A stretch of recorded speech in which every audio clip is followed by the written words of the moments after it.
Un accident de trajet, c'est un accident de travail qui est survenu au travailleur entre son domicile et son lieu de travail et vice-versa, à condition que le trajet n'a pas été détourné par des intérêts d'ordre personnel.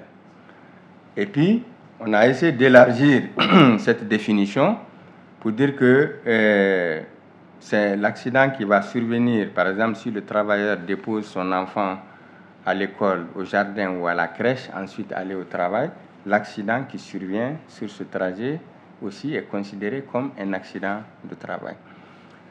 Avec la jurisprudence au Mali, on est parti même très loin, parce que vous savez bien l'importance que les parents jouent pour les personnes, c'est que nous, dans notre jurisprudence, s'il est prouvé que le travailleur, tous les matins, va voir son père ou sa mère le matin pour se rendre compte dans quelles conditions ils ont dormi, comment ils se portent, et de ses parents, ils vont au travail, l'accident qui est survenu sur ce trajet a été, dans la jurisprudence, pris en charge comme accident de travail. Il faut juste que les enquêtes prouvent que c'est un trajet qui fait tous les jours, du 1er jusqu'au 30, tous les jours du mois, la personne va chez ses parents avant d'aller au bureau. Docteur, qui est habilité à faire ces enquêtes?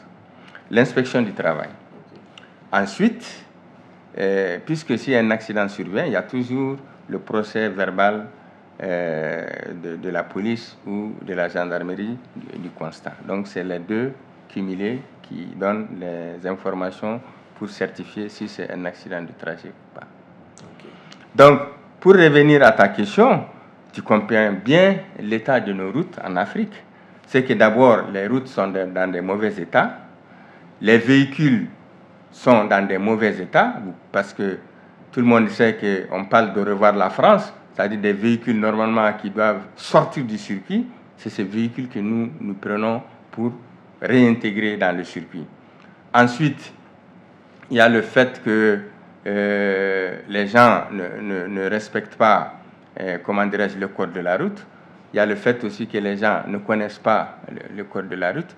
Pour expliquer, tu sais, moi, je travaille avec les multinationales, les gens qui font le pétrole. C'est que le système est tel que, par exemple, pour les conducteurs de citernes, d'abord, on exige des heures de repos pour le conducteur. Ensuite, il y a des heures où, à partir d'une certaine heure, le conducteur est obligé d'arrêter. Et il y a des GPS qui les suivent sur tous les trajets. Et les pneus qu'ils utilisent, par exemple, à partir d'un certain nombre de kilométrages, ce n'est pas que le pneu n'est pas lissé ou pas, on change complètement les pneus. Et vous savez bien que ça, c'est des cas très rares dans le cadre de respect des codes de la route. Le choix de ce thème, c'est parce que la sécurité routière, on a pu constater qu'il y a beaucoup de victimes. Et parmi ces victimes, nous avons beaucoup de travailleurs. Imaginez que pour l'année 2021-2022, à travers le monde, l'OIT a pu enregistrer pas moins de 120 millions d'accidents de travail et 90% de ces accidents concernaient les travailleurs. Et parmi ces 90%, vous retrouverez au moins 80% qui sont d'accidents survenus au cours du trajet. Soit le travailleur qui quitte son domicile pour aller à son lieu de travail ou de retour.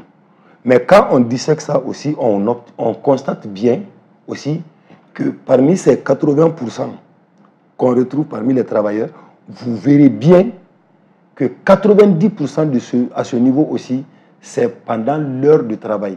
C'est-à-dire ceux qui quittent leur maison parce qu'ils sont en retard, soit par vitesse, par inadvertance, quelqu'un n'a pas observé le feu rouge, il provoque un accident.